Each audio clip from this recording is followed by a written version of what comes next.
Welcome to our monthly Sunday morning family tree workshop. It's nice to see all these wonderful faces enthusiastically waiting to ask their questions and to see some new faces. So, everybody who is on for the first time, please raise your hand.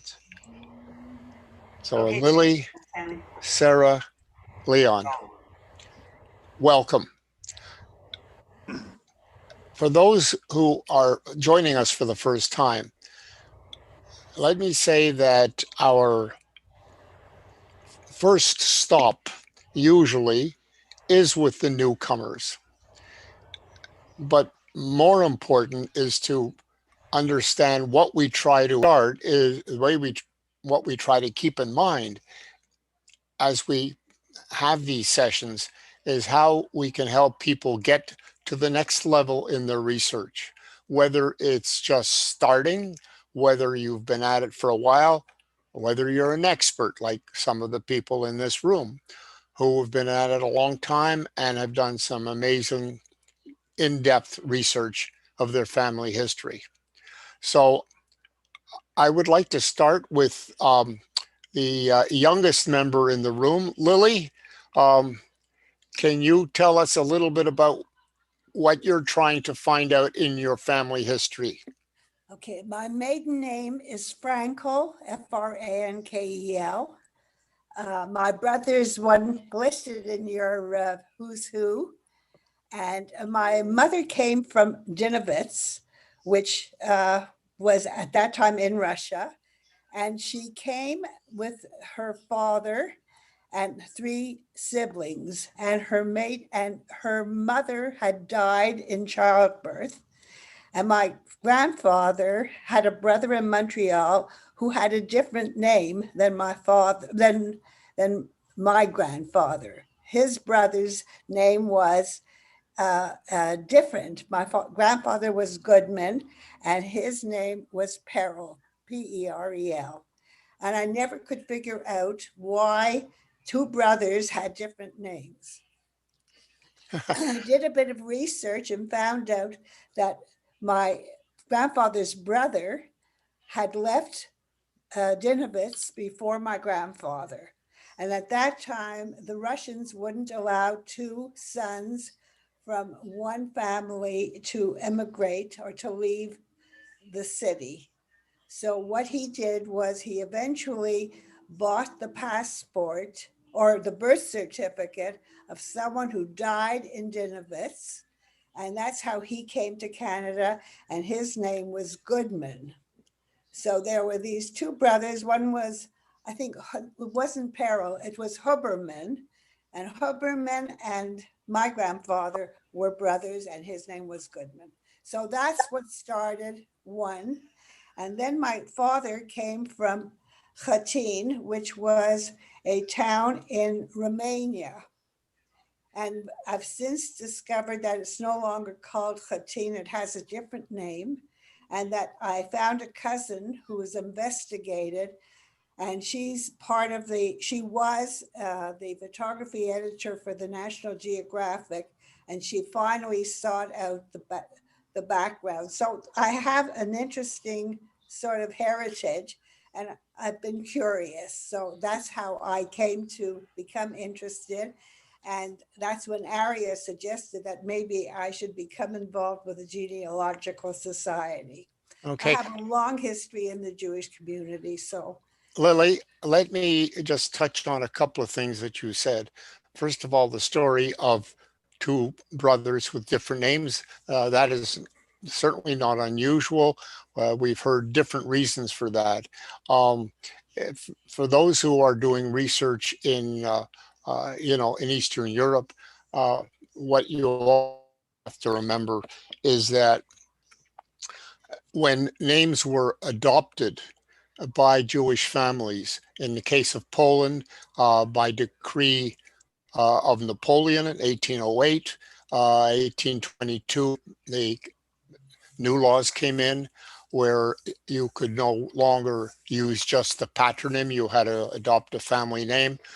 Brothers often adopted different names, mhm. and that has created a problem. Uh, and the sisters, of course, if they married, they never had the family name that was assigned. So that's, that's another part of the history of how names changed, or why names were different.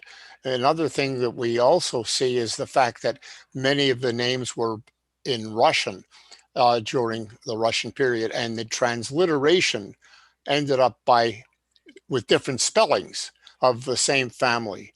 Um, you know, I will never forget two brothers who represented my company, their company, two brothers in Kuwait, two Palestinian brothers who had one spelled his name Aboudi with an O, with a U, and the other one with an OU. And at the time, of course, I didn't know anything about genealogy. I said, how come you have different spellings?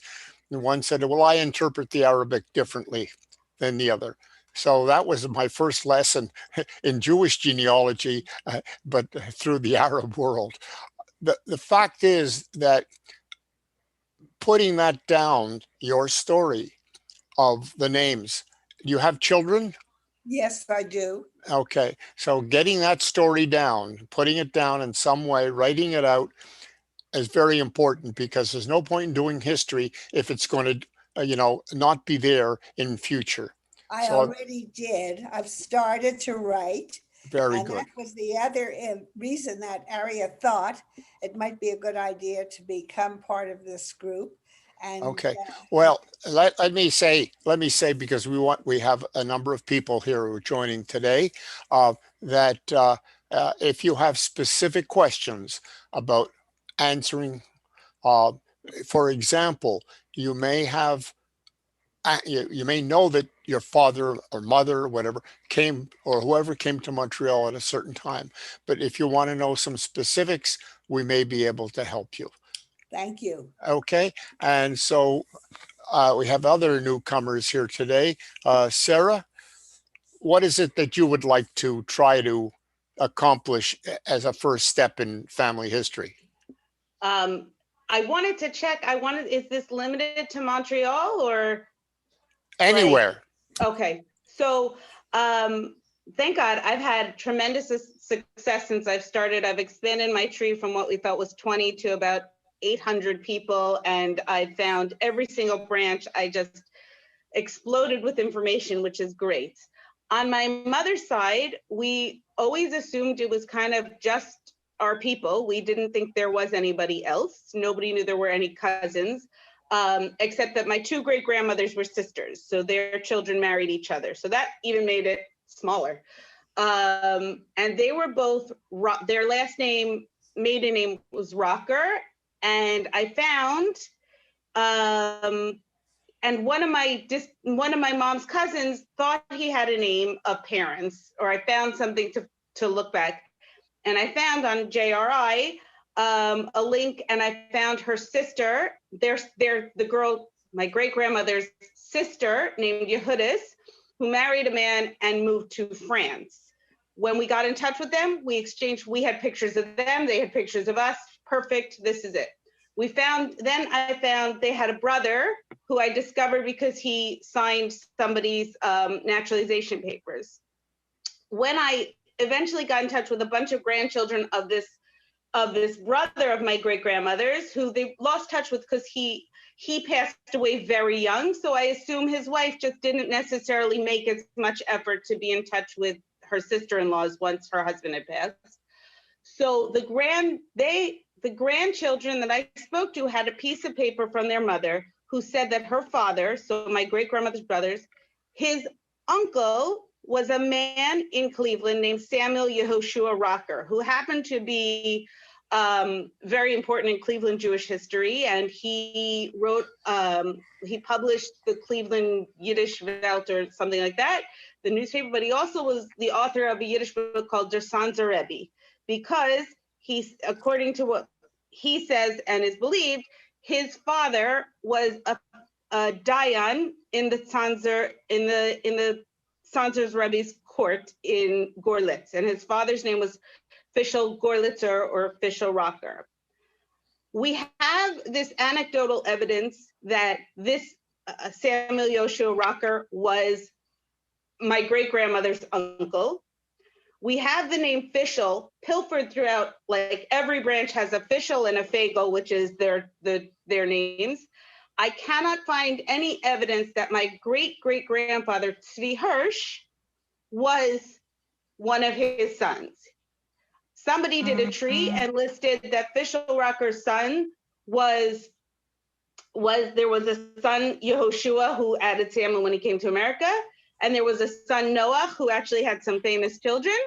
And then there's a listing that says son, name unknown.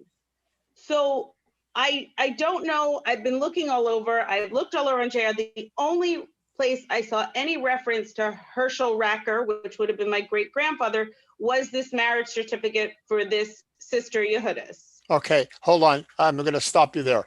Which town are you referring to that you have this marriage certificate?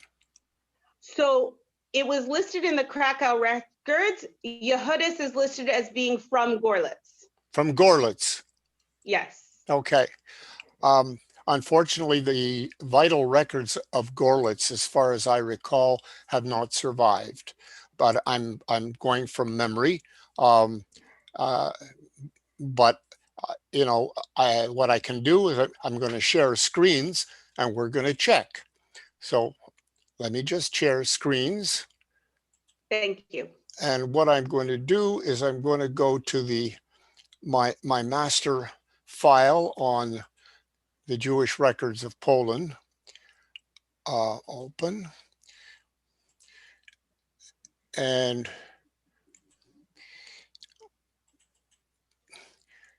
I have to refresh my memory because we have 600 towns in our data. Well, I know you manage it, and I just want to say thank you because the other family, the Gertels I mentioned, were from Ravaruska, and the records were mind-blowingly amazing. Yeah. Okay. So here, these are the surviving records.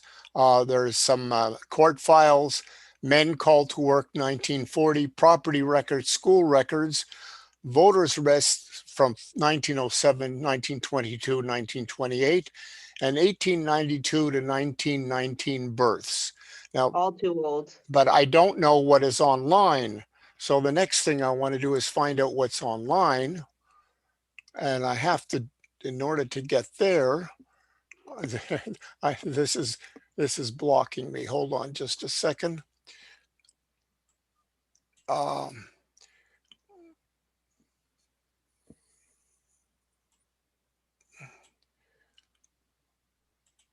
I'm going to put, this is the master control panel for JRI Poland.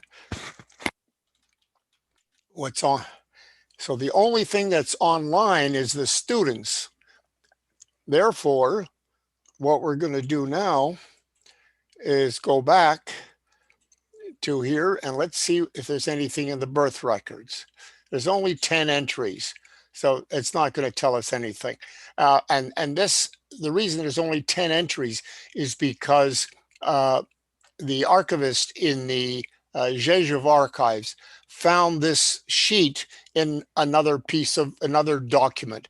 And he knows that anytime he finds some stray document on Jewish records, he will index them and send them to us. And of course we pay him. That's part of our the way in which we work, the only way we can get data. So if we look at other sources here that may be of interest, for example, did anybody stay behind? Did anybody stay behind? Any branches of the family that you know stayed behind? Well, I don't know. There's okay, so what is the family name? Rocker. Rother. But the one record that I found of Yehudis' marriage has the father's name spelled Racher. Yeah, that Rocker. Okay. So what I'm doing is I'm just looking out of curiosity. You have Rausch Racker, Racker. That's probably a variation of the same name, but you also have Reger, Reger. So we're going to search that and just take a look and see if there's anything in that particular file.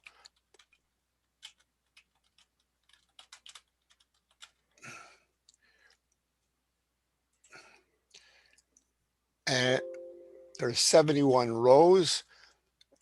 And we'll go back here, the voters lists.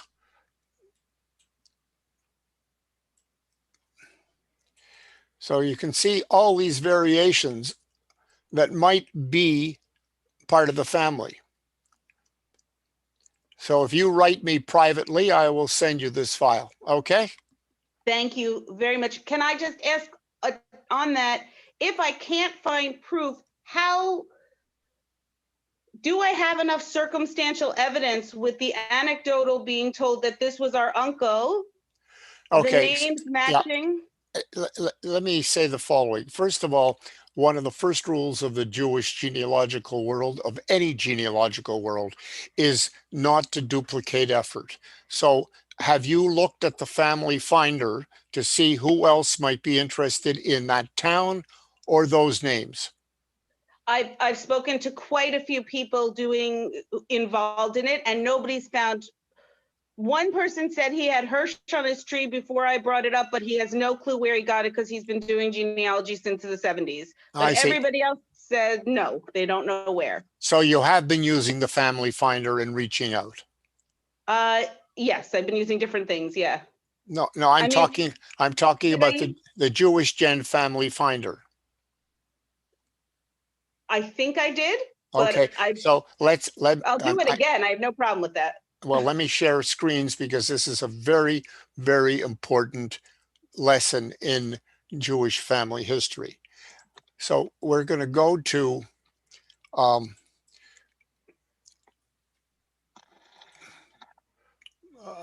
pardon me while I do this.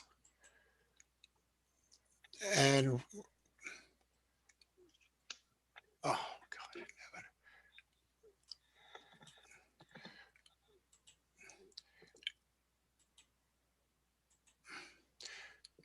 So we'll take a look here. For example, we're going to use the family finder in Jewish Gen, and we're going to search by the town. Gorlitz, and there's only one Gorlitz, and we see there's 195 people with an interest in Gorlitz, and this is a list of all the surnames that are of interest. Some of these people are very, very keen genealogists. Michael Trapunski is an example here. Anyway, the point I like to make is that you never know who has a link to the names in your family. And I know that many people do one basic thing is they say, okay, I'm going to write to 5 people every day. And when they write, they send all the information that they know about their family ancestry, meaning to say, my father was Shmuel such and such. His father and mother were, Fagel and Yankel, with approximate dates, just small vignette of your family tree so that people can look and say, that rings a bell. That rings a bell. You never can reach out enough. In addition, once you know the family name, and let's use the example of this name, Ullman. All right, so we're going to go back, and assuming that you know the family name, you're going to search for Ullman, and you're going to put Poland.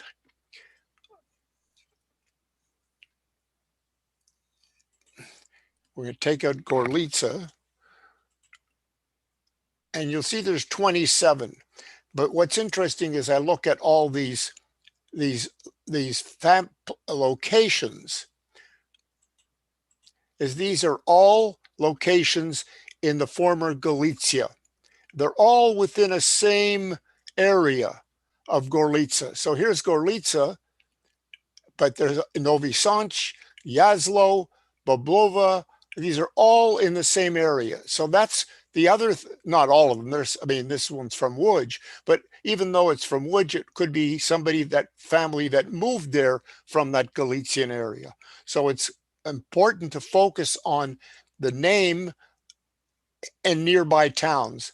Marriages, although for moderate sized towns in Poland, small sized towns, the marriages were usually 50% between families from adjoining towns or nearby towns.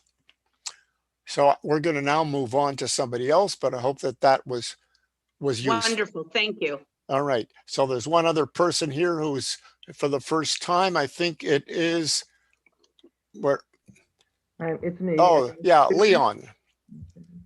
Leon, unmute yourself and tell us a little bit about what you're trying to find out.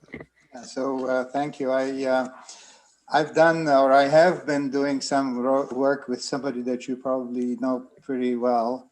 It's Dr. Colleen Fitzpatrick.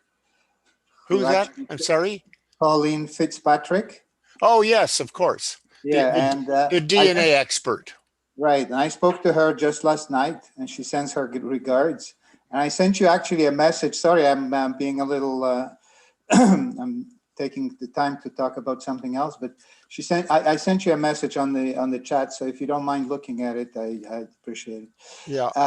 So I've been doing some of the work that actually was initiated by her. She's been working on a case for 11 years now of someone who has been claiming to be someone who doesn't remember his past. 3 years ago, when I did get a DNA test sample from my son on my birthday, I did that as okay, let's try and find out if I'm really 100% Jewish. It turned out that I am. About half a year ago, I was contacted by actually Dr. Fitzpatrick, who asked me some questions about where my family is from, et cetera, et cetera. And just to make the story a little shorter, because actually I'd probably take out the whole time. My father was born in Rakov, which is Belarus, what it is now, Belarus. Yeah. By the way, when you mentioned Rakov, there are two Rakovs. There's the one in Belarus and there's the smaller one in Poland. A lot of people get those two confused. I'm glad that you know which one it is. Yeah, it is the one in Belarus near Minsk. And as it turns out, there was a match, quite substantial match between my DNA and someone who at that time was just identified as Alex. Again, to make this story a little shorter, this gentleman lives now in Australia. And as it turns out, there was a very famous story on the news about 11 or 12 years ago. This gentleman was found by a Latvian brigade in 1942 or 1941, actually, and was adopted by them and became their mascot. There was a book written about it, which is actually called The Mascot. Oh, yeah, I'm familiar with it. Right, and there were all kinds of controversy and some stories that I'm not going to get into again. But as it turns out, we are cousins. There was some research done in Belarus as a byproduct of this investigation. I started to look into my own family tree, and my interest in being here is to see whether I have done what I needed and maybe learn a little more about what I could possibly. My biggest problem is the fact that Raków was on the border of Poland and Belarus or Russia. It's changed hands so many times that looking for records in some specific locations is not easy. I've been looking at the archives in Minsk. We actually had somebody look in the archives of Minsk locally. I was told that there were some information that we were able to identify or find. Others are in some other archives.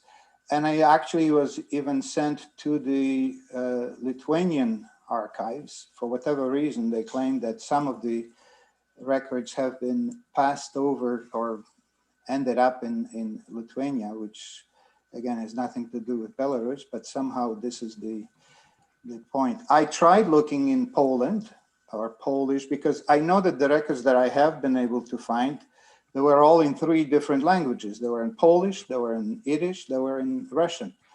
And the confusion about this is some people say that some of the records have been stored in some of these places. Some others say they were destroyed.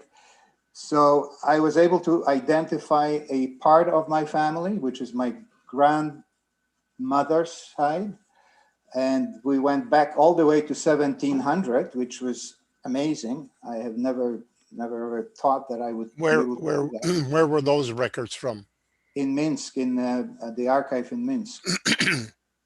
And they were very well preserved. But again, it's only the male side. And I was told that it was because they kept records of the conscripts or people who needed to be in the army. But there were sisters or there were females that unfortunately there are no records, and we're still looking. We are still trying to identify it. But my family name, Edelman, we didn't find anything. And again, I was told by one of the researchers that it is very possible that my family was not registered. Again, I'm not quite sure what this means exactly. The quick explanation I was given is that some Jewish people who, in trying to avoid the army service, did not register with the authorities, whatever are the Jewish community. Okay, Leon, I want to interject because we want to give everybody a chance. I want to ask one or two questions. First of all, who is it that you're working with in Belarus? I was working with Yuri With Yuri Dorn.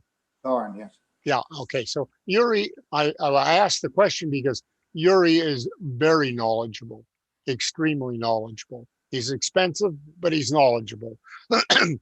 Yuri actually and his team do work for JRI Poland, my organization, in the Grodno archives, because the Grodno archives hold the records for the northeastern part of Poland around Bialystok, because that was part of the Grodno Gubernia that was moved into Poland after the war. And so it was very important that we get those records as well. If Fury has some thoughts, I would say that they are worth their you can accept them more or less, as he said. On the other hand, my experience has been that there are individual people who have done their own research who may have come to different conclusions about what happened vis-a-vis certain records. So if you're talking about the records of a specific location, it's very important, as I was talking before to Sarah, that you reach out to everybody who has some roots in that town of Rakov or whichever town that you're interested in. You never, ever know. Also, post a message on the Jewish Gen mailing list, because you never know who's going to respond. And talking about the mailing list, there's an archive, the Jewish Gen Archives, and you could put in the name of the town Rakov and see who has posted messages since the Jewish Gen mailing list was started in 1993. And again, once again, you never know who wrote what when, keeping in mind that not everyone registers with the Family Finder. That is, it's unfortunate, but that's a fact of life. Another thing that you want to look at is the family tree of the Jewish people. Does anybody here not know what the family tree of the Jewish people is? Okay, so let me share screens again. And we're going to go back here. And this is the family tree of the Jewish people, FTJP. And we first of all have to say we accept, and we're looking for a name. So let's say I'm looking for Videlitz, and I'm looking for the, for the first name, Mendel. And I'm not saying even the town. And here's a Mendel Videlitz. And his father was Yossel and mother Ita Gil Katzkowitz. So we can then click on that. And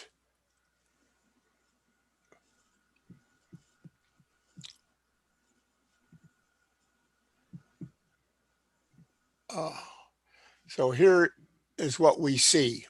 Mendel, born 1910, 1914, son of Yushik, my father's first cousin, and Itzik Isaac, my grandmother's brother. And here's my great grandfather. Now, in some cases, that tree is going to be very, very deep, and you never know where the connection is.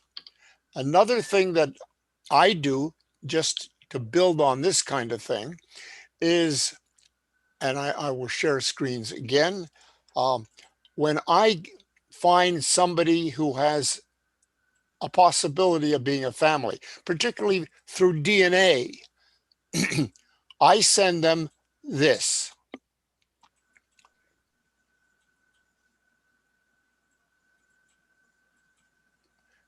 And what this is my ancestral chart. That's me, and my siblings.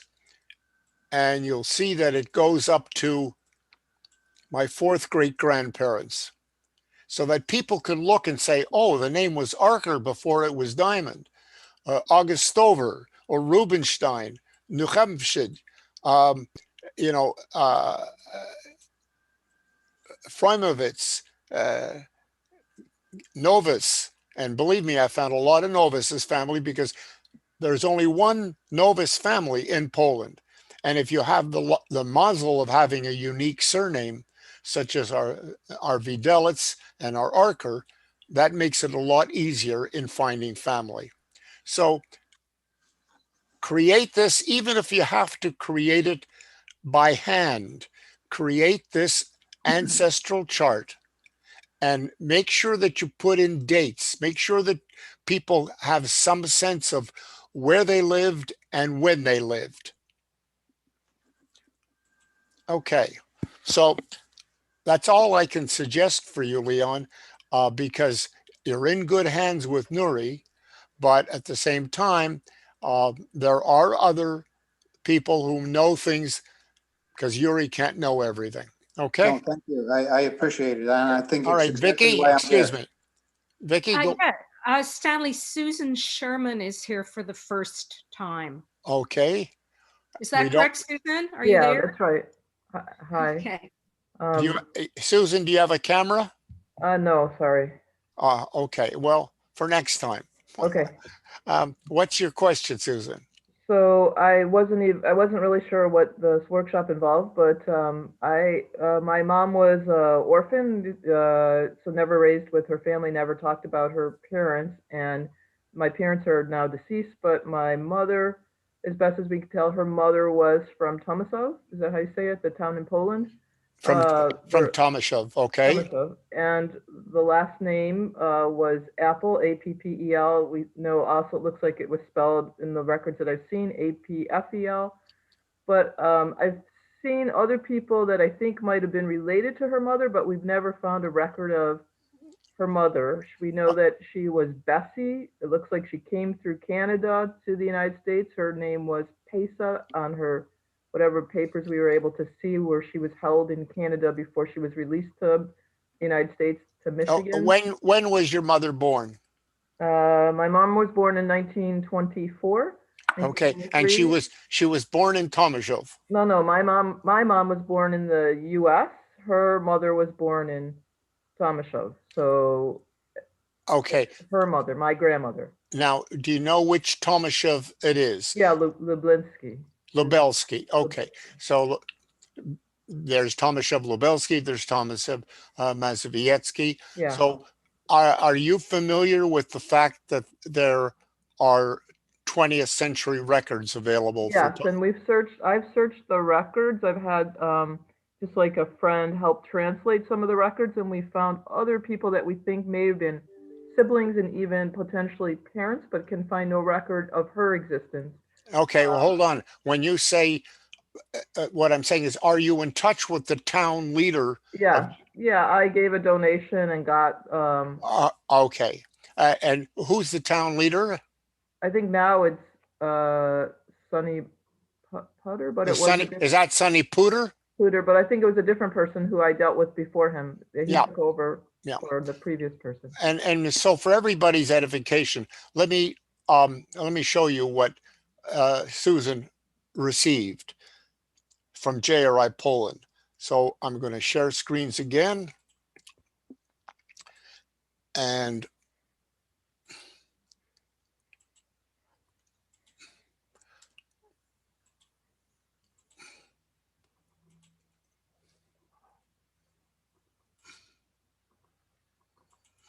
we are blessed with the depth of material that's available from JRI Poland. So let me just see if here's the file that we sent you. Right.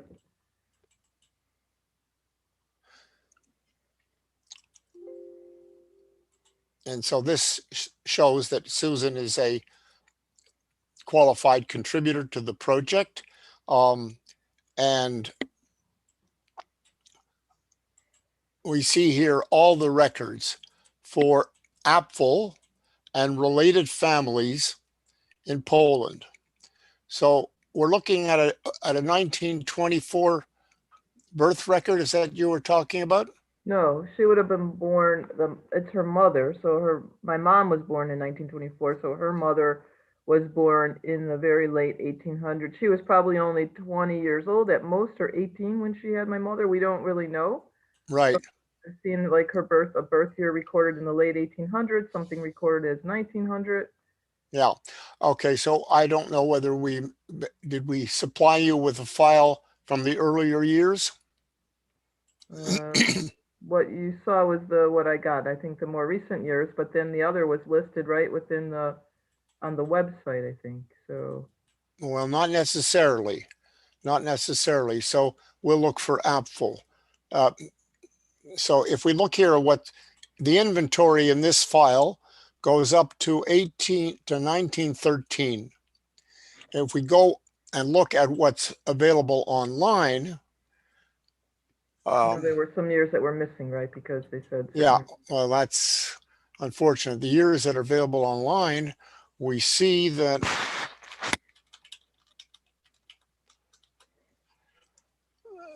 they're available up to 19. Okay, we don't know.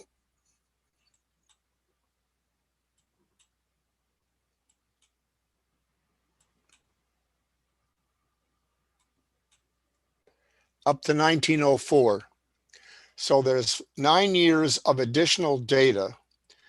And I don't know whether or not the town leader mentioned this to you. How long ago was this that you were? It's probably 2 years. So let's Should just be a- take a look. We'll do, the name is Apfel. And let's see what's there. It takes a little bit of time to do the search. Yeah, the spelling I saw was APFEL or APPEL, but maybe it's different. I don't know. Without a here- U. Here we see the birth records all the way up to 1909. So did you actually get So Paisla, so I don't, there's a Paisla there, 1890. I think I've already, number 58, I think I've already Oh, looked her okay. up. It's So not from the family. what I'd like you to do, just so we don't spend too much more time on it, Yeah. is to send me whatever you received, and I will make sure. I know Sonny, of course. I've met him at the conference. Very dedicated, intelligent man. He's an accountant, and somebody that we're very pleased to have as one of our town leaders. So, as I said, you send that to me, and we'll see whether or not there's anything that I can do to help. Okay, sounds great. Thank you. Okay, my pleasure. So let's stop sharing screens. All right, so we have an hour and 15 minutes. Who has questions? Howard, put up, unmute yourself, Howard. So I was still new. So one of the very earliest pieces of information that I figured out when I first started doing my genealogy, however many years ago it was that my mother's grandfather's name of Goldman in Montreal was not originally Goldman, as you probably suspect, and it was either Warwiski or Varvisky. We have a New York court record change of name from 1900, where my second great grandfather changed the name, and my great grandfather was apparently born in Sapotskin, Grodno, Belarus, or Grodno Gubernia. I have not ever been able to find any records for Warwiski or Varvisky. I also have a signature in Hebrew for my second great grandfather, where it appears to read Varbisker, but it's all variations of the same. And I was hoping that maybe, since you know more about that area than most, that maybe there's something that I've overlooked in the interim to try to find records of the family. Okay, so first of all, do you know which town it is? I mean, you've got different spellings. Did you identify the exact town? Sapotskin. Okay, So and the very northwest corner of Belarus, all right, due east of Augusto. all right, and have you looked at Roots to Roots to see what surviving records are listed? At one point, yes, and I can't remember offhand now. Okay. Again, if it's Belarus, remember what I told Leon, that Yuri Dorn is an expert at records in Belarus. But that doesn't mean he's the only person. So have you looked at the Family Finder and other places associated with the town? Yes. So I'm the only Varvisky anywhere in Family Finder, regardless of town. See, Right. what I was sort of hoping is that there might be records in Poland, because it's so close, and because, you know, that area was back and forth. It was never in Poland, as far as I'm aware, at least not from when my family was there. But that there were nearby families that may have moved west, where somebody with that name married in, or something like that. Okay, so But what I want you to do is, the expert in that area is Mark Halpern. Okay. Mark Halpern is the area, what we now call the research area coordinator for the Bialystok region. And that takes in the Grodno Gubernia. So, that area was part of Grodno. So write to Mark, I give him an outline of what you've done, what you know, use bullet points, please. It makes it so much easier for people to follow than a long narrative. I just urge everybody to do that. Also, you may want to look at other researchers from Belarus, you know, who may know something. Now, there's another organization that I've been hearing about that has been very successful. It's in my computer someplace. I can pick it up. If you write me, I will send you the name, and it doesn't cost anything to ask them if they know anything about those records. And if they do, then you can see how you want to pursue it. So that would be another option. Another thing is, if you haven't done it, is to look at the pages of testimony in Yad Vashem. And the reason I'm saying that is you never know who is listed that has roots or that lived in that town, and the descendant of that person who or relative who put that information in the pages of testimony may know something as well.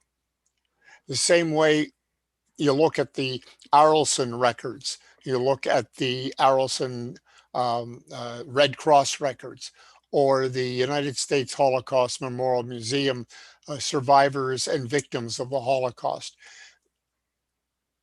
In the case of a town for which the records haven't survived, some people go to great lengths to try to record every piece of information that they can possibly find for a town. And that's exactly what Cesare Fudali did, whose family, as far as he knew, his mother was born in Rozvadov, handed to a Polish family during the war, and that's how she was saved. But it turns out, after all the investigation and the DNA, that she was actually born 75 kilometers away in Zholinya. But the fact remains that his drive was to collect every possible thing. Now, one of the things that you could do is you can actually search in JRI Poland for that town name. And that's a very, very interesting way. I don't know if anybody is so let's try it and see what happens, okay? So we're going to go to JRI Poland, and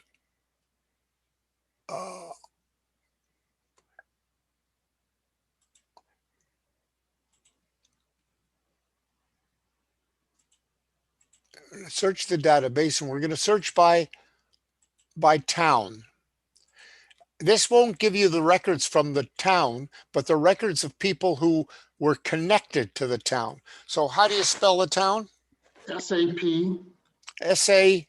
P, as Yeah. in Peter, O, and either C or TS, K-I-N. I've seen it both. Subotskin. Okay. So we're going to do phonetically, like, which is, a close spelling. And we see that there are 15 entries. Notice Grodno Gubernia, Bialystok births. So this person here, David Kuzhnitsky, his father's town was Subotskin. Here are the All-Russian census, another family that lived in the Subotskin. So that is, and so you can try to find other people who are interested in these names. And now here's Lomzha Gubernia is also close. Although why somebody from Subotskin was moved to a town northwest of Warsaw, that always takes a little bit of digging. But I know from my own experience that my uncle actually was from a town called Przasnysz, right near Makov, but his father was from a town in what is now Belarus. So there's never any perfect way. And then we have plots, no specified region. And this is refugees from the JDC, the Jewish Distribution Committee, showing 3 refugees who got to Vilna and managed to survive. And this, for example, the JDC, you click here and you actually go right to their website and get the information on the person. And here's the record about that person. We collaborate with JDC as we collaborate with other organizations as well. So I'm going to stop sharing screens and simply repeat again. That's if your family was from near Poland or at one point in the area of the Pale, you never know what you can find when you search by town name. Okay, next question. Put up your hand, please. Meryl, please unmute yourself. Thank you. First, I want to thank you for finding or sending a name of somebody who may have uploaded a family tree that looks like my family. And as I wrote you, I couldn't contact that person, and it didn't lead me yet anywhere. Earlier, somebody had identified a different person. Do you have any, I actually have a couple of questions. Do you have any idea why somebody would have identified, I think I told you, a Harold Magid? Did you see that anywhere in connection with the family? A Harold what? M-A-G-I-D, Magid. Oh, Magid. Yeah, and I had sent that name and I haven't been able to contact. I've also, for several years now, tried to contact somebody who I think is his daughter, who has not replied to me. So I'm wondering if I should give up that route. No, well, what I would try, although she's probably not related, he's not related, is to write to Robin Magid. I did. And she was very nice and she couldn't find any connection. She had put me in touch with somebody else, but it hasn't led anywhere right now. I did, on your advice, write her. But when you looked up that number that I sent you, you did not see anything to do with the MAGID. That is correct. Frankly, I don't recall. Okay, because you sent me the name of a Pamela Broadbent in New Zealand. Oh, right. Okay, I remember that. And I was all excited because I did find that I have some relatives in New Zealand, but the people in New Zealand had no idea who Pamela Broadbent was. And you haven't been able to find Pamela Broadbent in New Zealand. Is that correct? That is correct. Okay. What I would suggest you do, I know it sounds strange. You live in Canada, right? No, I live in Connecticut. You live in Connecticut. Okay. So write to the American Embassy in New Zealand, because they have access to a lot of information that you would normally not expect to have, because you wouldn't be the first person looking for somebody in the country. So write to the American Embassy. And I think I suggested that you write to the synagogues as well. Did I not? No, that's a good idea. Yeah. Where did she live? In Auckland or Wellington or? Wellington, I think. I'm sorry? Wellington, I think. In Wellington. So write to the synagogues as well.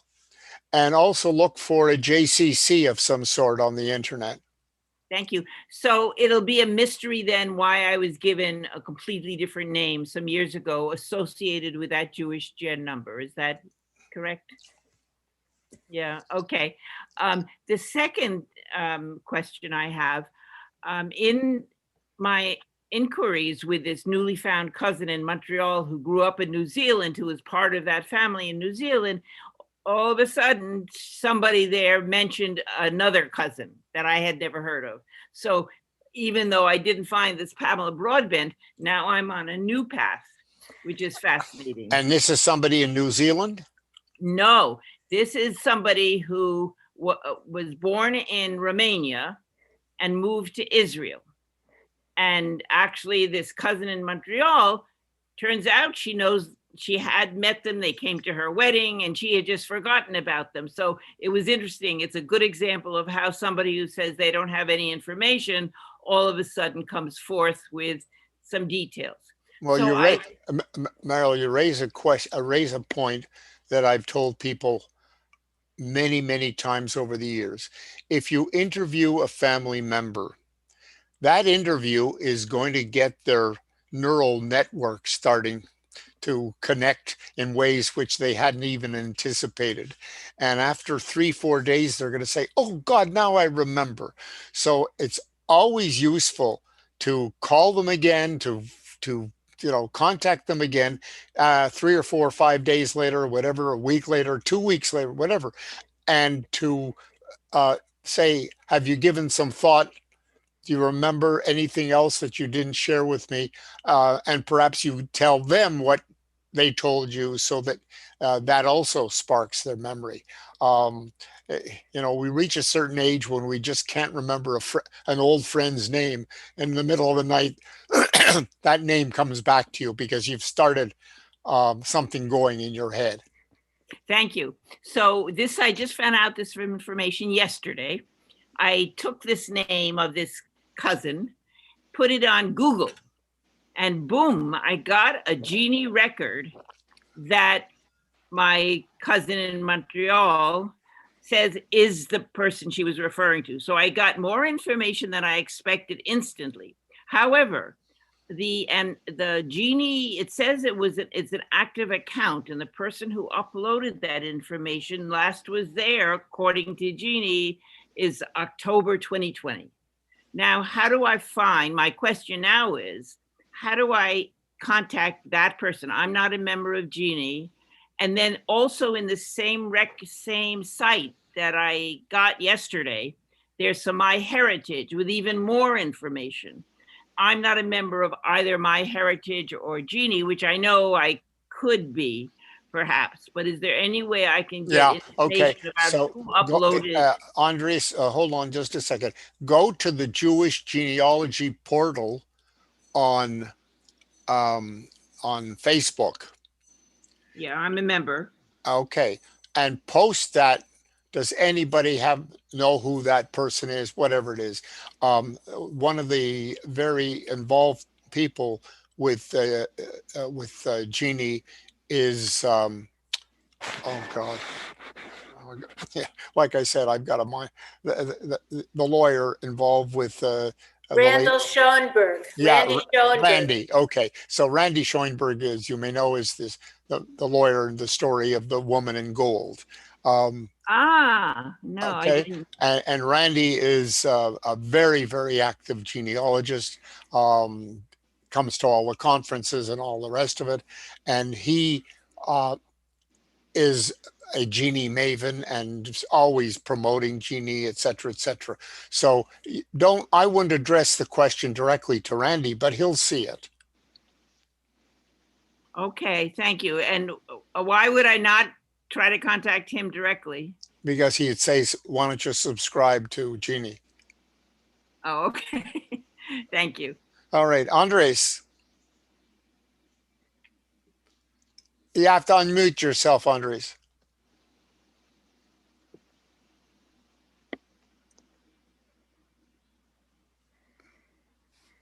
Every profile in Genie has a how do you call it, a manager.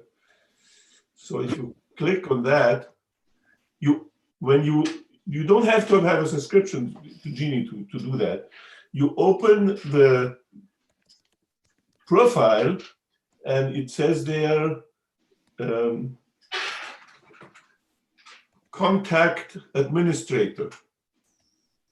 Oh, the administrator for that, for that profile. oh, yes, right, And right, you right. can write a message. That's how you do that. Okay, I'll try to do that. Is that possibly the name that I saw? Or I think it said uploaded by October in 2020.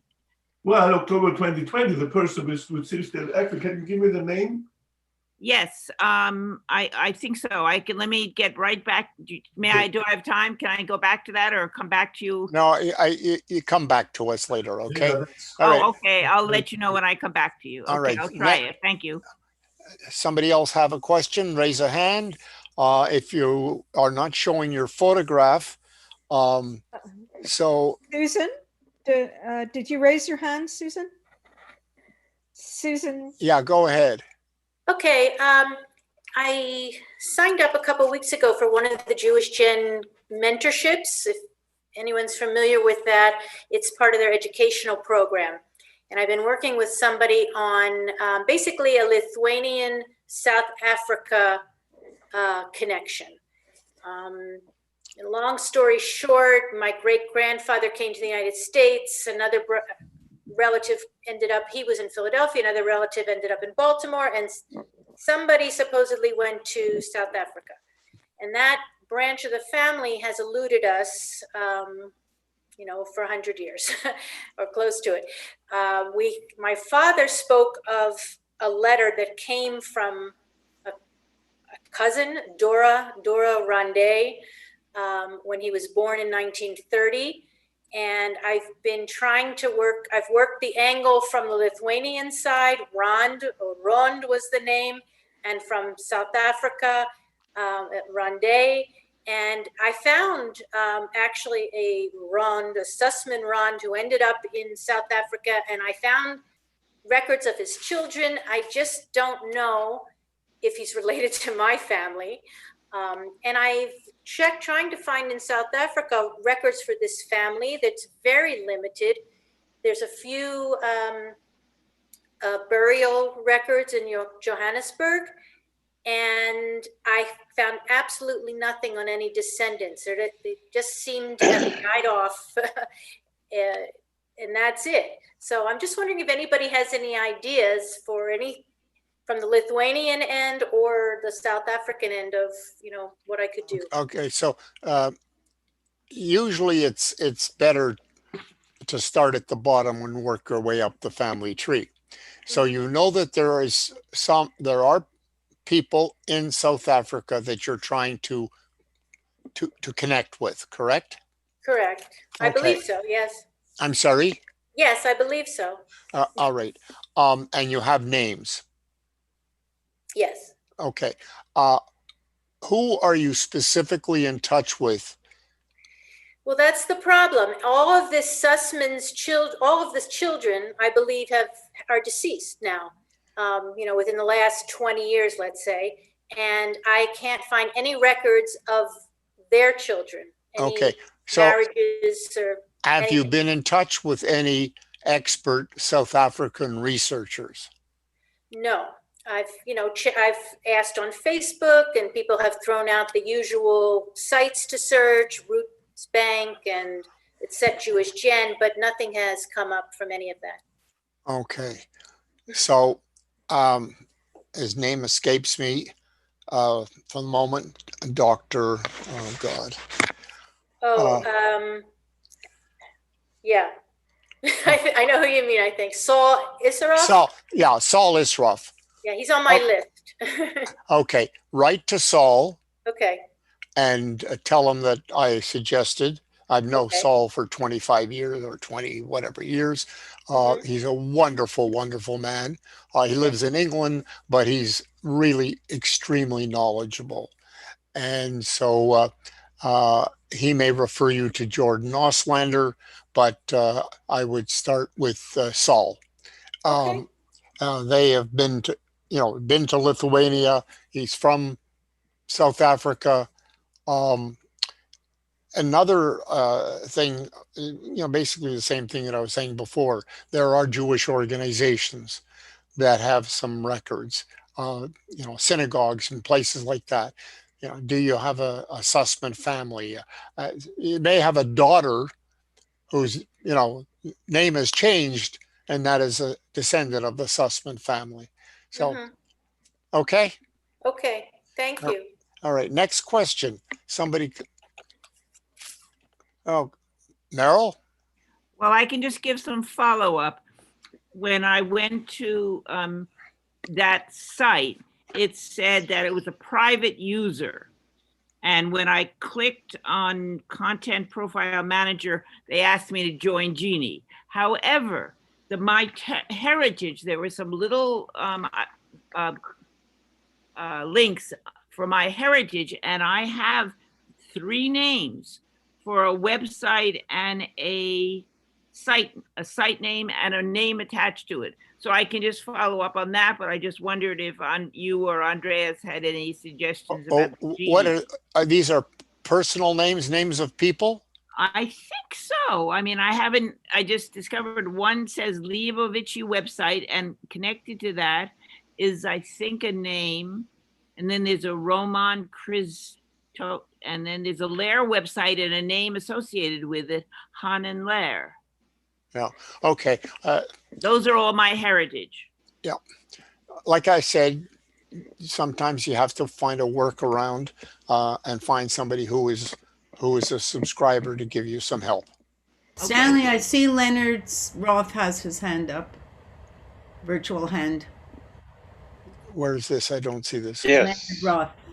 Okay, for Merrill, I had one item. In Montreal, there was a principal at United Talmud Torah back in the 50s and 60s. Perhaps if you contact the school, United Talmud Torah, they might have some info on this Dr. Magid. Oh. An educator. Tell me the name of the school. United Talmud Torah, which is part of, I think it's still just Talmud Torah. And first name Harold? I don't recall his first initials. I think it may be M.A. Okay, thank you. Unless those are his initials at the end. This is what was the family name? It was the high school. Sorry, it was a public school principal by the name of Magid. Where and what? In Montreal. What time period? Well, I was there in 52 to about 57. Okay, so I'm going to check to see. Gary, can you find a burial for him? Magid?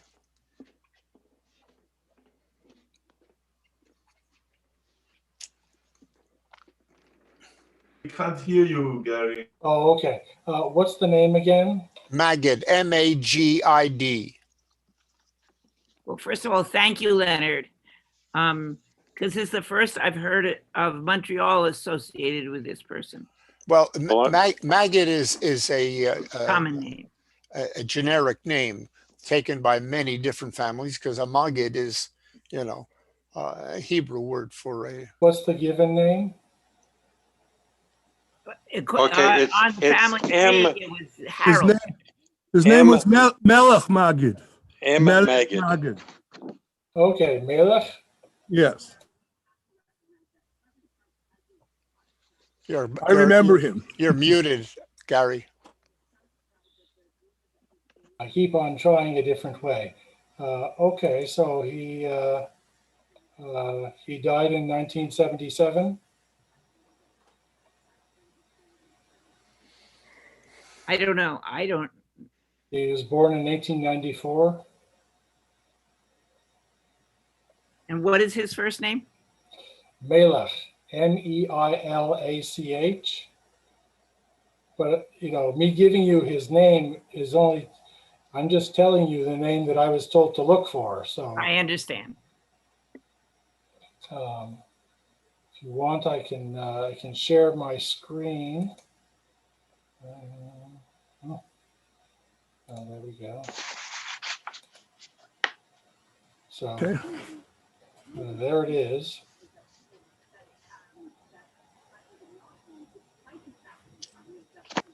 Does it have a child mentioned? Let's see if we have. Because I more. think I know the name of maybe his daughter. Huh. I think his son-in-law was Rosen, who also taught at Talmud Torah when I was there. Does the name Cindy Gellert mean anything?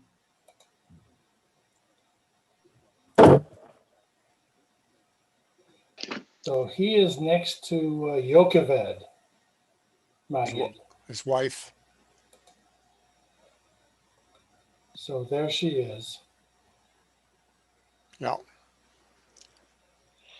Aside from that, any other research that you wish, most libraries have free additions to the various genealogy programs, and you have free access through the various libraries around the world. Thank you. If they're not closed because of COVID, that's the problem. No, they'll be open because they are online. I've accessed the records at the Denver Public Library, as well as the Plattsburgh Library and Bank. They're all available online. Leonard, when you say they're available, specifically, what are you saying?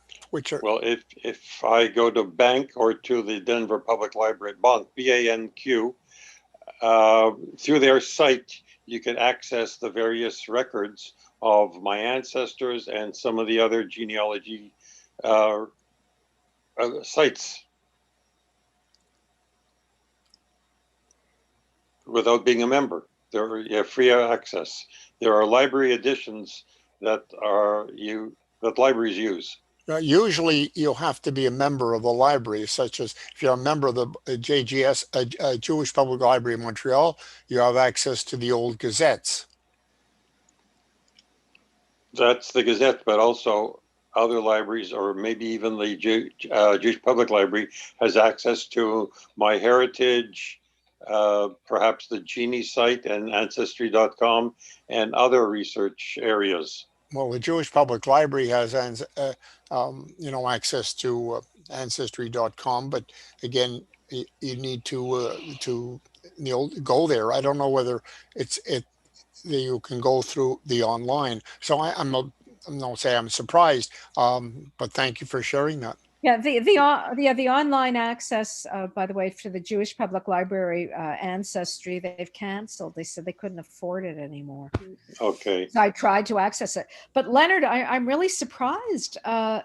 Could you explain again how you access these libraries through BANQ? Can you share screens, Lenny, and yeah, show I'm us? not aware of this either. No, I'm not available to share screens. I'm using an iPhone. But Okay. if you go to the Bunk site, which is a free membership to anybody, okay, they'll even mail you your password or give it to you online if you start to register. And through their site, you can click on the proper areas and you'll see exactly where you could do your research. This is the Quebec Archives of Quebec that Leonard. Bibliothèque and Archives Nationale de Québec. Quebec. Right. Wow. So it's Very BANQUE. interesting. Gary, do you want to try to follow that?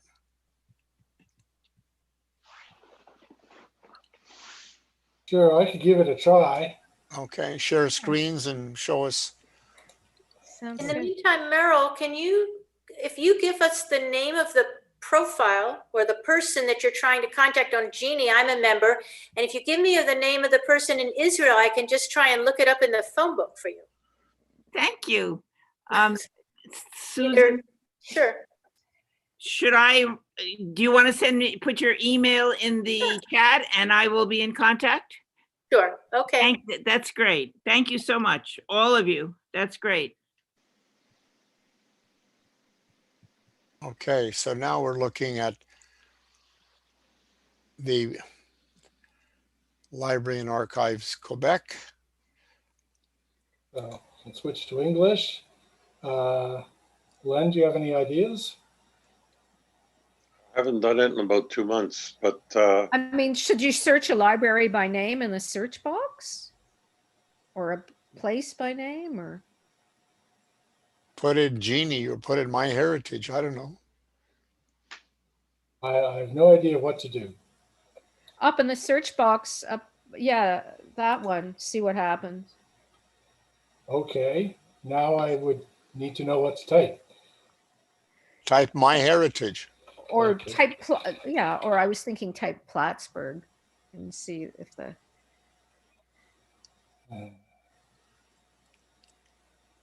Well, Plattsburgh has its own library. yeah, well, Leonard said he was able to access the Plattsburgh library. So I thought, you know, just type Plattsburgh and see if you get the Plattsburgh library.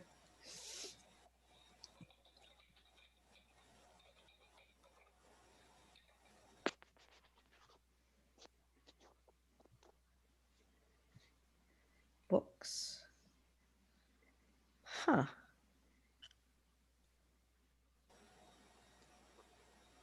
Carte postale. I think you have to go to the Plattsburgh Library. That's weird. I don't know how you did it, Leonard. Some kind of magic.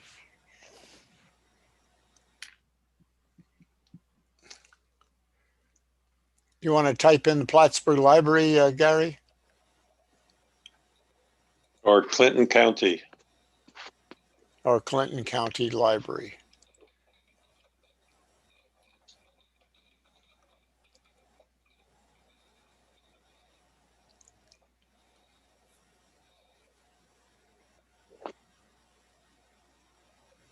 No, I think you have to go to Google and search through Google and bring it up. Why don't we bring this up later on and have go on with other questions for the other Yeah. participants? Okay, let's do that. All right. So you want to stop sharing, Gary? All right. Next question. Who's got a question? Raise your hand. Make some noise. Okay, Vicky. It's not a question, but I just noticed as Gary was searching that the Montreal Herald seemed to come up on BANQ. So there may be other, I mean, it definitely looks like something worth exploring. Ooh, the Montreal Herald. Can you do an OCR in the Montreal Herald? I have no idea.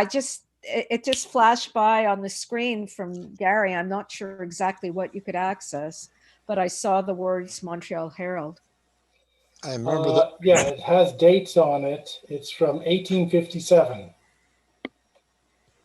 Who knew? So it doesn't look like a lot. Oh.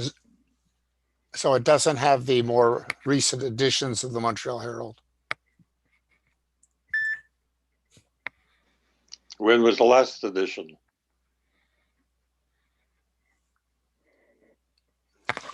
I think it was 1857. Well, May 12th. I don't think I'm in that. And I think that's it.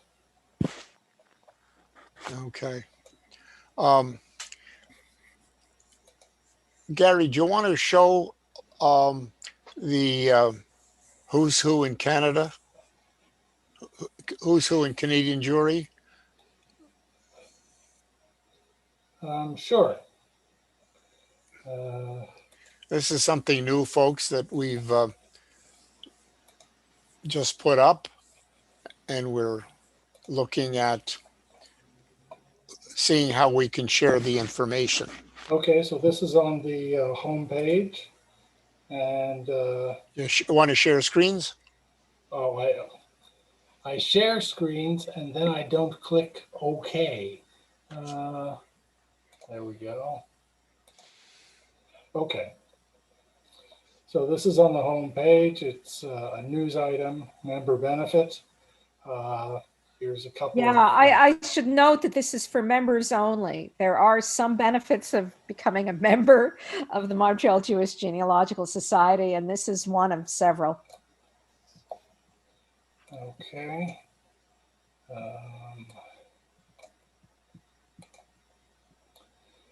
Okay, so from here, we can go and do a search.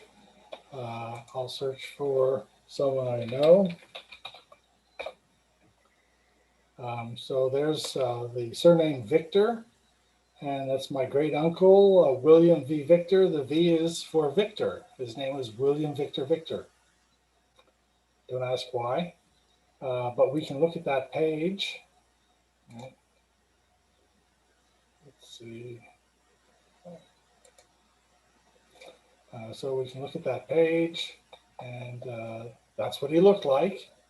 And we can page around. If you're interested in a particular page, you can find out about the people on the page. So for anybody who's got family from Montreal, sometimes you don't even realize that they're there. And what's in this index is all the people that are mentioned within those biographies. Can you want to look up Saul Hayes? Sure. Because I know Spell it, he's there and I please. have the book right behind me. Spell it, Hayes, please. Hayes, Saul, Saul. That'll take up half the book. No. Okay, so there's Saul Hayes, and I guess he's mentioned in two places. We can look at that page. So there's Saul Hayes. We don't, well, you're not sharing. We don't see it. No,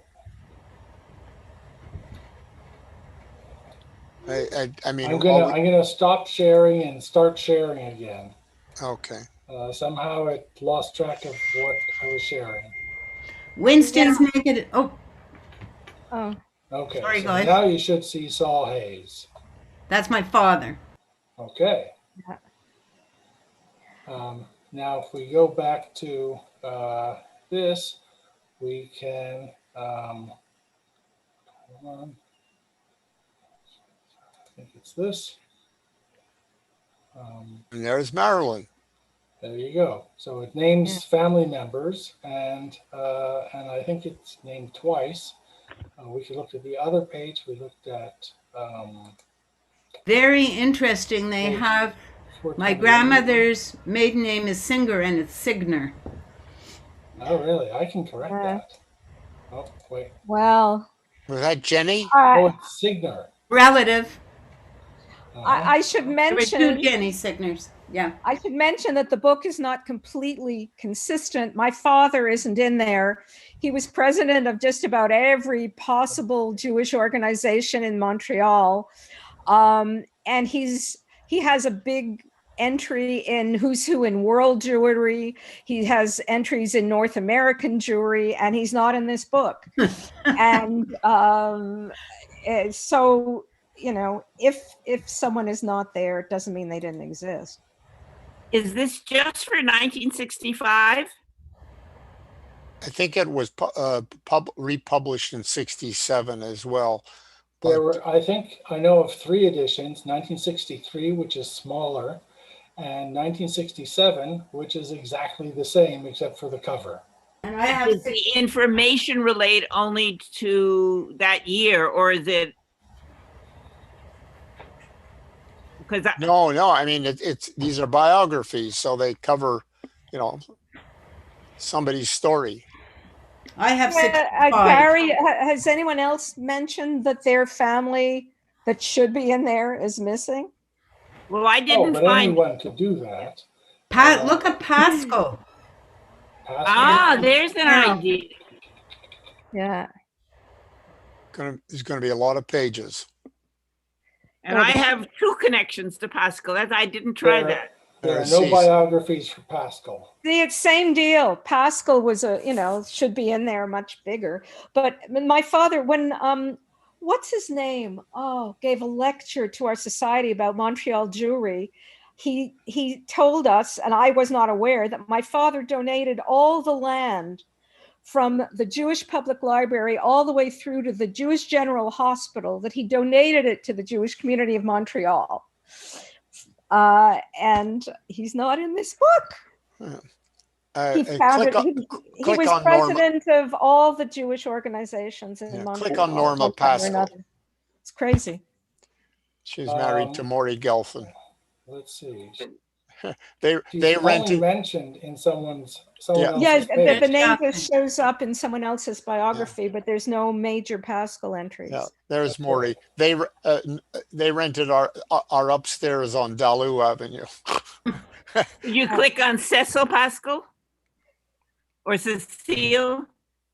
I think that's my family. Oh, there you go. Yeah, that would be a real entry. Oh, there you go. Did the editor require a donation or a subscription to the people that he placed in this book? No, don't- but there is no description in the introductory pages on how people were chosen.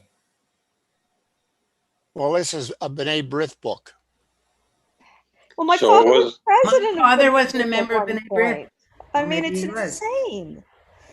He's president of the, as I say, every possible. Oh no, youth this wasn't B'nai organization. B'rith. I'm sorry. Whatever it was, it just makes no sense. But he's I not have in the there. book here. Yeah. I don't get it. There's in the I think front. it was funded by Samuel Bronfman. Maybe he didn't like my father. Compiled and prepared by the Canadian Jewish Literary Foundation for the Jewish Institute of Higher Research of the Central Rabbinical Seminary of Canada. That's a mouthful. Yeah. So there's the introduction by there's- Marilyn's father. Yeah. As I say, he has like a page in Who's Who in World Jewry. It looks And very he's mentioned several apocryphal. times in American Jewish yearbooks. Yeah, But he Victoria, lived in Montreal all his life. Vicky, I don't think mentioning it over and over again will get him into this book. I know, but I The can't. ship has sailed. I just can't believe it. I'm appalled. Well, you'll have to fund the printing of a new edition. I guess so. Yeah. And backdated. Yeah, a little. Right. There's a lot of women missing there too. That you can figure, That's so bizarre. Okay, so let's go back and ask some questions. Who's got some questions? Nobody's got questions. I have lots of questions. All right. Okay. Well, let's. David Rinsler has a question. Unmute yourself, Mr. Rinsler. Okay. I'm trying to find the military records of my brother-in-law in Poland. I contacted Yuri. I spoke with him. I paid him everything. No luck. Is there a central bank where we can find military records of Poland? He served in the Grodno Gubernia region near, actually he lived in a town called Luna, and this was not far from Vilnius. So how can I find his military record? So where did he live, David? In Luna. In Luna. L-U-N-N-A. Yeah, I know, Luna. So have you been in touch with Judy Baston? No, Judy Baston, no. Okay, so Judy Baston is the Luda maven.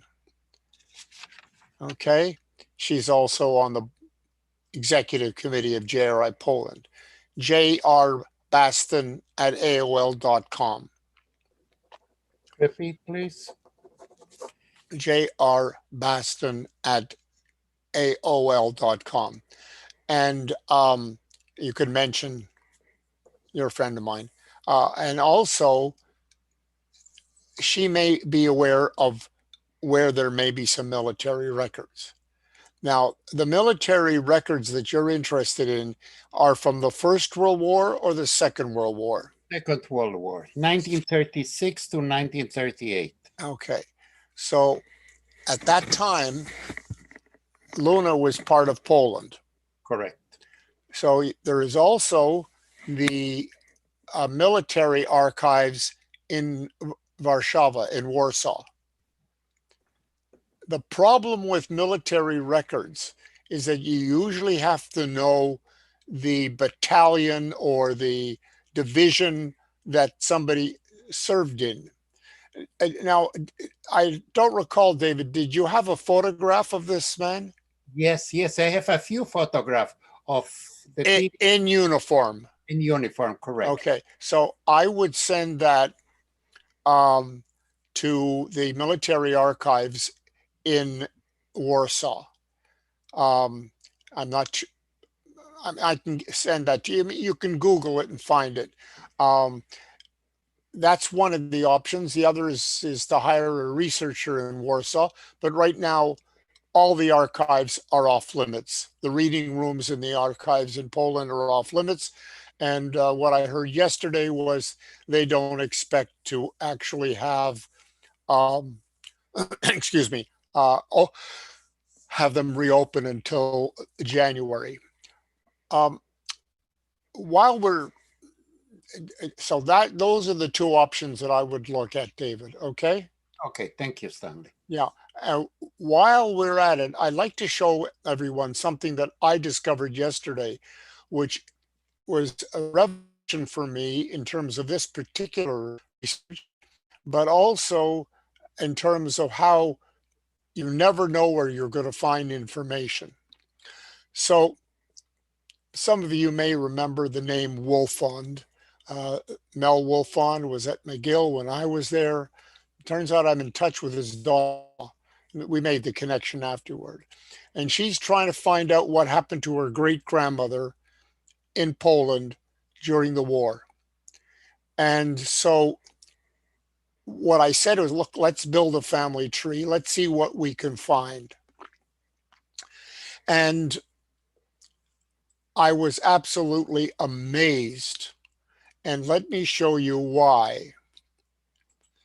I won't show you the, well, I can show you the complete record too. So we're going to go here.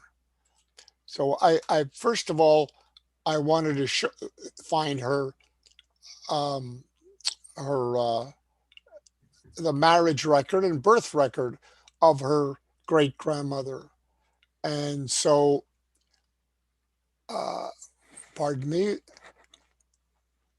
and we'll go,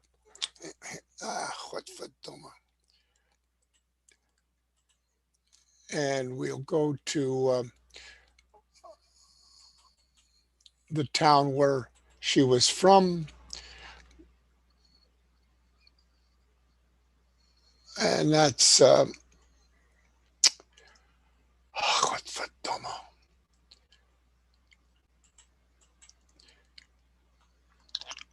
and so she was from this town here, Pabianica, and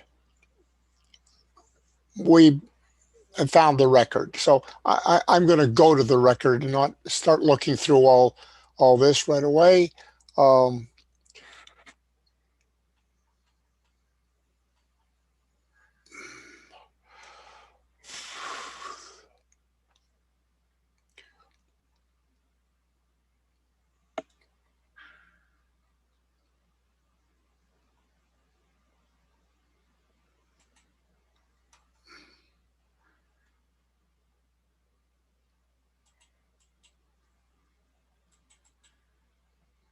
And so this was the marriage record from 1891. You see this says Sura Leah Yoskovitz and marriage 1891 Act 3. So I'm going to bring this up. And I'm going to make this a little larger. And look what was written on that 1893 record. It says, Reichband Sura Leah, and that's her family name is Yoskovitz. Zimar, 16th of May, 1942. So they've gone back to her marriage record 40 years or 50 years earlier and added that note. And she died in Pabianica and registered under Act number 47 in 1949. So the same thing appears on her birth record. Now here's the significance. After I saw when she died, I went to the Google and I put in chronology of the Holocaust in Pabianice. And it turned out that on the 16th of May, 1942, was the day that they liquidated the ghetto, sent 3,000 people to Chełmno to their death. 100 tailors were left behind, and 130 people in the hospital were murdered on the spot. So they now know the day that Sura died. However, that's not the end of the story, because in order for this death record to appear or to be to be added to this record, it had to be done by court order. Therefore, there's a court document that is a testimony to when she died. And now what the family is going to do is get that court record to see the entire story. Who witnessed it that was able to actually get this certification, or whether it was a child or whatever it is. So I just want to use that as an illustration of what could happen. Yeah, go ahead, Shia. I just I don't know if you were finished. I didn't mean to interrupt you. I want to put my hand up just when you're done. So if you're not finished, no. I can speak Well, again. the only other thing I was going to tell you was that what I did last night was I wrote to 3 experts in Poland, and I asked them for their thoughts on what might be included in that court record. And I've got an answer right here. So let me just see what one of them says. Here we go. She says, this is Petra Schroeder in Łódź, and she says, Petra, she says,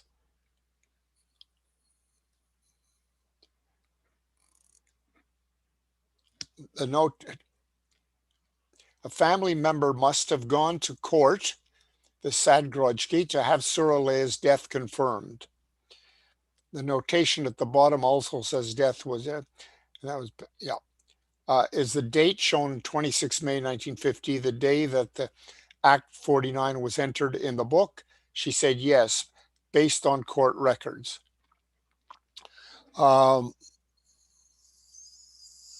she says, I assume that there is a name index to these records. It is not difficult to get access if the archives were open. The testimonies are usually very vague and not necessarily in harmony and with the truth. Important is that they reveal the name of a surviving member of the family. I have searched these records in smaller towns, not in Łódź. So the point I want to make in reading that is that you've got experts on the ground who really know so much more than we do as researchers, and somebody who has been through the steps of investigating this kind of thing.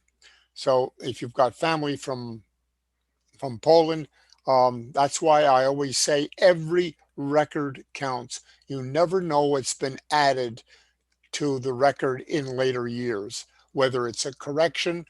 In fact, in the Prussian records, I'm talking about Prussian Poland, and in the German records, you see birth records one after the other with information showing adopted, the name Sarah added in, which the Germans mandated, or died, information on when they died that was added to an earlier record. Very, very important to keep that in mind. Okay, Shia, I'm sorry, go ahead. No, no.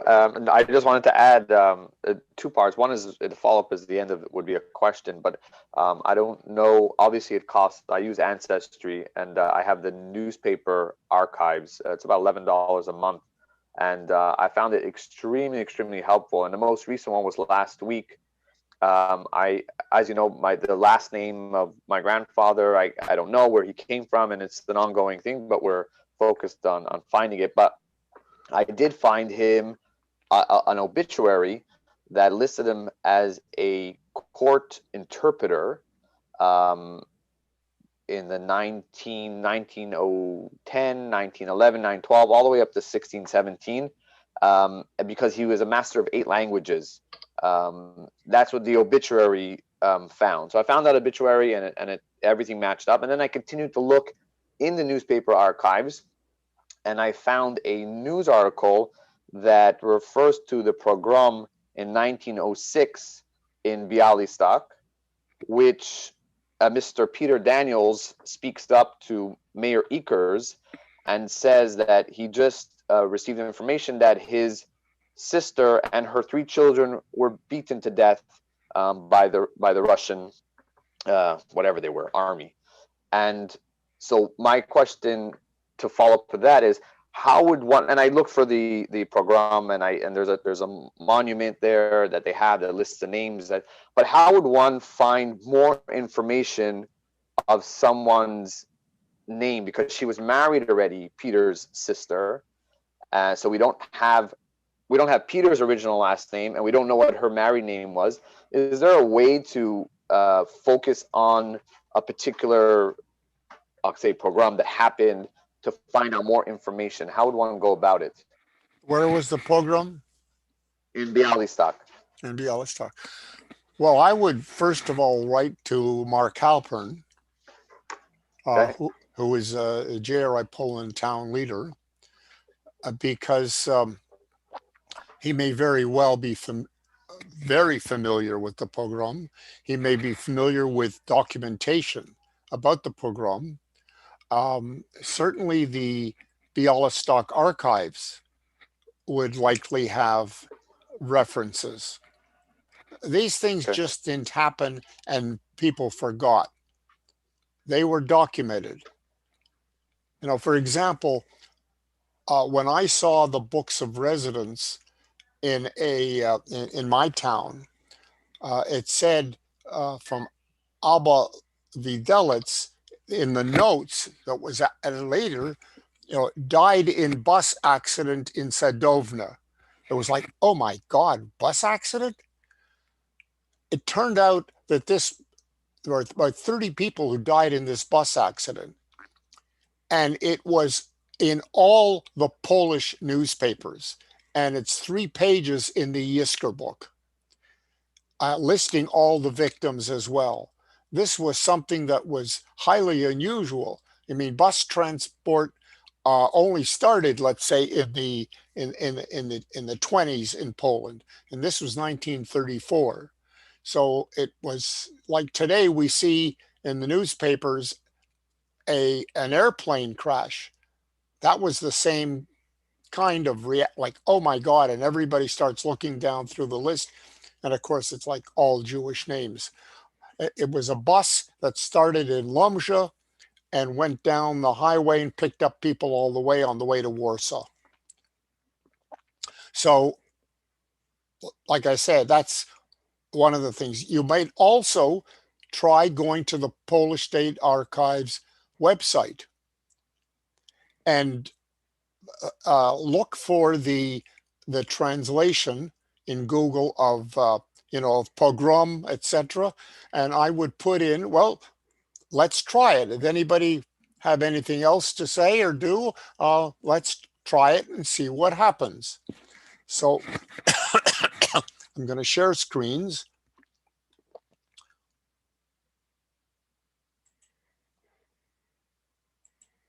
And the first thing we're going to do is close this here. And then I'm going to go here, and I'm going to go to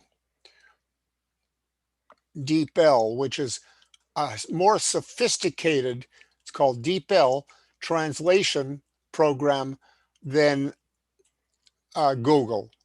I find I get better translations. So I'm going to look for pogrom. And in Russian and in Polish, look what it is. It's pogrom also. So now we're going to go to the Polish State Archives website.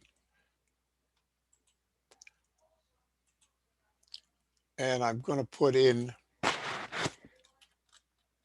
pogrom Białystok. No results. Let's try Białystok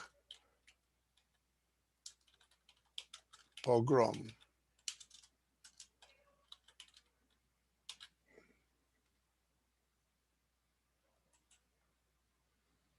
Here we go.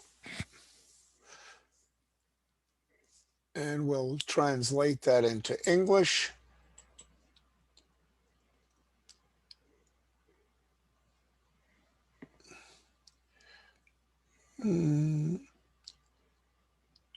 This is maps registration cards. This may have something, may or may not, but I'm not sure that that is the exact translation. So we're going to try this in English and Polish. I'm going to try Google. Yep, comes up the same. That does not mean that it's not in the Polish State Archives. So Shia, do what I was, contact Mark Halpern. Mark Halpern. And see where you go from there. Yeah, Leon, go ahead. Thank you. Thank you, Sam. I'm trying to, okay, so I happen to come from Białystok. I was born in Białystok. And Dzień dobry, pan. Dzień dobry. I could translate for you in Polish if you want. Please write to me. Oh, I have that book too someplace. Please write to me. This book actually talks about the 1906 pogrom. There is a chapter on it. And I would suggest that maybe Sarah Bender would be able to help you with that as well. Wow. She's the author of this book. Thank you. As I say, on page 15, there are some details of the pogrom. I didn't realize it actually, so. Okay, thank you. When were you born in Białystok? You want to know my age? When were you? 1948. In 48, after the war. After the war.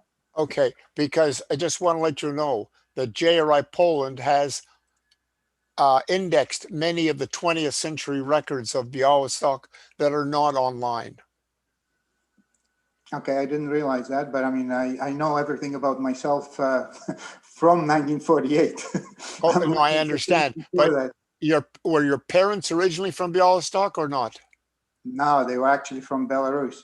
Oh, from Belarus. Oh, okay. All right. You speak Belarusian also? Russian. Russian. Okay. Very good. We're gonna put you to work. Thank you. I'm making a note. Anybody else have a question? Let me, yeah, Andreas, go ahead.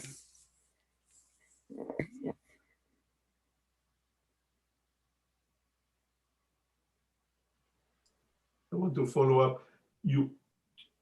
When you go to Genie, you can register for Genie for free. You don't have to put in your tree. You just put your own profile, and then you can access, say, contact the managers of the other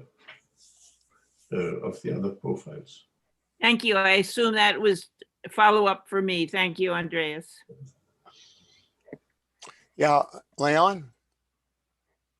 I have a question about researchers, and we talked about Yuri. I came across a site called the Together Plan. Have you heard of them? Have you? It seems like they are based in England, but they claim to do research in Belarus and Yeah, other. that is the other organization that I was thinking of, and I couldn't come to mind. But they have some great testimonials, so you've got nothing to lose to write to them. Do you know how long they've been in operation? Is it something new? Or? Weisnicht, I really don't know. But I would say that they've been at it for a while, because you wouldn't get these testimonials out of the blue. Okay, great, thank you. I would think that what might be the story relating to that is that it was under another name. There were private researchers, and then something evolved into a more formal organization. Okay. Susan? I was just asking if you could repeat the name of that organization. The Together Plan, I think it's called. Yes, I can share my screen if you want, but well, you'll find it on the internet. Together Plan. And that brings up another interesting thing, that there are so many researchers today that are doing genealogical in the genealogical world in Eastern Europe, in Poland, in Belarus, in Ukraine. What I've seen from the Polish side is many of the researchers who have used JRI Poland over the years for their own family history research have become professional genealogists, because they've learned the techniques of searching, and they're then able to put that to good use and make a living, or make extra dollars, or extra whatever it is. And some of them are really remarkable researchers. So I just want to emphasize again, you never know where you're going to be able to get an answer. There's people out there in every corner of the world. I remember when I was in graduate school, and I use the same analogy. Professor Doriot, this former colonel in the French army, who was a great professor, and he said, and this is now 1956 that he said it, that just remember, whatever you're working on, whatever you think of a great idea, somebody somewhere else is doing the same thing. Maybe not in the exact same way, but somebody's doing it. And now, of course, with the internet, what was true then in 1956 is multiplied 100 times over. So just keep that in mind when you think about doing research, that there's somebody somewhere who has a lot more information than you may have. And that's one of the important reasons for posting messages on Jewish Gen. Something else to keep in mind is that not all the expertise lies within the Jewish genealogical world. There are many people who have Jewish ancestors who are not Jewish, and who are have become experts, and they are in other groups. They're in the Polish Genealogical Society, they're in the Italian Genealogical Society, etc. So it's also potentially useful to take a look and see what other societies there are for the country in which you're researching. I'll give you an example right here in Montreal, the Quebec Family History Society. There are a number of people in that society with Jewish roots who've acquired some expertise. And there are professionals in that society who also know how to wade through all the different types of records in Montreal that we might not even think of. There's the business records in the city hall. We might not think about them, but they are there, and they are references to our family in those City Hall records. And it was through Gary Schroeder of the Quebec Family History Society that I learned about those records. One other thing, just sort of keep it in mind. These workshops are really intended to help you. So if you've got questions, speak up, don't be shy. Every question is a learning opportunity. Every question is a learning opportunity. You never know whether your question will help you or help somebody else who's watching. And so I really would urge everybody to, to think about it from that standpoint. If there's any little thing that's been bugging you, you really want to try to find out, mark it down, raise it at the next workshop so that we can help you, in whichever way we can. And also keep in mind that there are always different people attending these workshops. There have been workshops where we've had people from California, Toronto, Connecticut, Boston, who have a different slant on Montreal, what they've learned, what they've heard, etc. Talking about what they've learned and what they've heard, there are some remarkable stories about Montreal that have been published over the years and that appear in the newspapers. So particularly the Canadian Jewish Review, if you haven't used that to look for any kind of information about your family, go online. Now, the easiest way to do that is to go to the JGS of Montreal dashboard. Is everybody familiar with the JGS of Montreal dashboard? Anybody not familiar with it? Okay. Well, Lily, it's on the JGS-Montreal homepage, and scroll down to the bottom. And you'll see that you can put a name in and populate a number of different research resources. And then you'll see the one with the Canadian Jewish Review.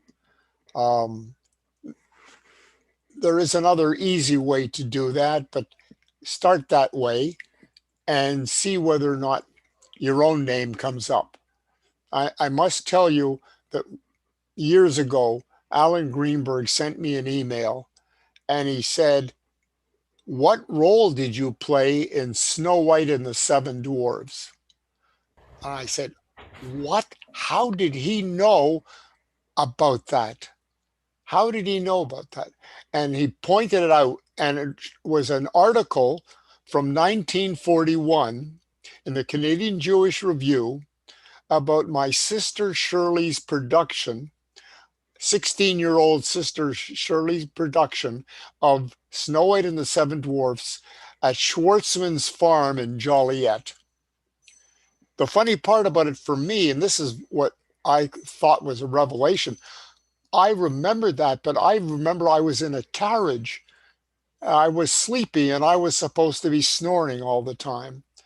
And I thought I must have been only 4 or 5 years old. Turned out I was 8 years old at the time, but I was so small that I could pass for about 3. And so that's why I'm saying that these stories that appear. Another example in the Canadian Jewish Review that I love to tell, people hear me say often, don't ever have to use the words if only. If only I had asked those questions. And in 1963, when my grandmother died, I was living in Toronto. I flew in for the day and then flew back. Years later, about 3-4 years ago, I was searching for something of my aunt, my adopted aunt, in the Canadian Jewish Review, and up came my grandmother's full column obituary. She was 103 years old, and it had everything about the family in there. And one of the things it said, which broke my heart, was that Masha Diamond loved telling stories about her childhood in Poland. So if I had asked her any questions in 15 minutes, I would have learned what took me 10 years to learn. As I said, you never know what's in those papers. And so if you went to high school, your graduation information appeared. You remember when we got the matrics published in the Montreal newspaper, we ran to the paper to see whether we graduated or not. That was the only way we found out. Of course, the thing for me was, okay, which Barambing student was going to leave the province again this year? And for those of you who are not from Montreal, Barambing was the Jewish high school in the public system.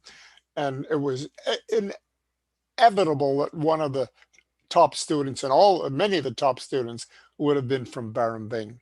So thank you all for joining again today. We do hope that you'll come back again next month or whenever that's going to be. Vicki, when is our next workshop? Unmute yourself.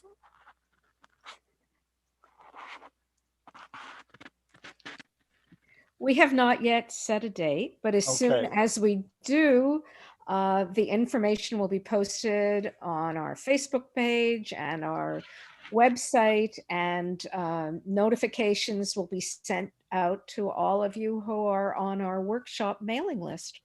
Wonderful. And so please, two things.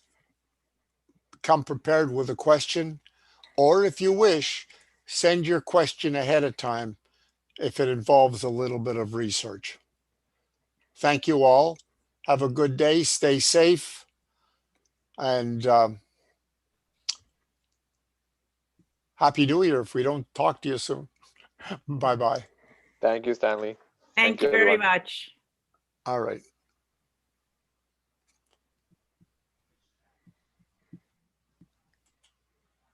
Thank you, Stanley. Bye-bye.